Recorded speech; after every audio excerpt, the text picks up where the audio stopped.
राष्ट्रपती doctor APJ Abdul Kalam यांचा जन्मदिवस। आज हा जन्मदिवस संपूर्ण भारतामध्ये वाचन प्रेरणा दिन म्हणून साजरा केला जातो। डॉक्टर APJ अब्दुल कलाम यांचं भारतासाठी जो योगदान खूप मोठं आहे। ते एक चांगल्या दर्जाचे सायंटिस्ट होते। त्यांच्या बुद्धिमत्तेच्या आधारे आपला भारत हा महासत्ताक होण्याच्या दिशेकडे पूर्णपणे झुकलेला आहे। त्यांनी राष्ट्रपतीमधून सुद्धा चांगलं काम केलेलं आहे। त्यांची अनेक पुस्तकं प्रकाशित झालेली आहेत। त्यांनी समाजासाठी चांगल्या प्रकारचं ज्ञान उपलब्ध करून दिलं आहे। सर्वांनी त्यांची पुस्तकं वाचली पाहिजेत। बरंच काय आपल्याला त्यातून घेण्याजोगं आहे।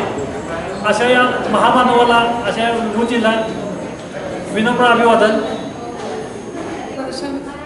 भरवलेलं आहे आणि तसंच आता सर्व विद्यार्थ्यांनी वर्गामध्ये तुम्हाला लिंक पण दिली जाईल। प्रिॲम्बल, फंडामेंटल राईट्स आणि फंडामेंटल ड्युटीज, उद्देशिका आणि आपले मूलभूत अधिकार आणि मूलभूत कर्तव्य याचं आपण सर्वांनी सामूहिक वाचन करायचं।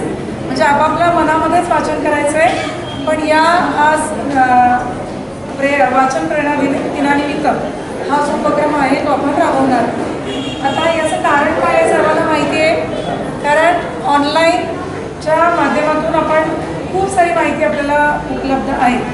वाचन संस्कृती म्हणतो आपण। वाचनाचे खूप फायदे आहेत, विविध फायदे आहेत। वाचनातून आपण जे जीवनात अनुभव घेऊ शकत नाही ते आपण वाचनाच्या माध्यमातून खूप सारे इतरांनी अनुभव घेतलेले अनुभव आपण वाचनातून आपण घेऊ शकतो, बरोबर आहे। त्याबरोबर आपण आपली व्यक्तिमत्व विकास हे करू शकतो आणि जे संस्कृतीचं जतन केलं जातं लिखाणामधून, मग ती आता लिखाण आहे वेगवेगळ्या पद्धतीचा, त्याच्यामधूनही आपण ते तसंच ठेवलं पाहिजे, ते पुढच्या पिढीला आपण पास ऑन पण केलं पाहिजे। या हेतूने असं आपण आपल्या महाविद्यालयामध्ये हे विविध उपक्रम राबवत आहोत। ओके,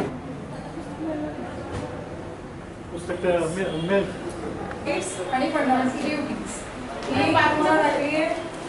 आणि सगळ्यांनी शांतपणे वाचायची आहे।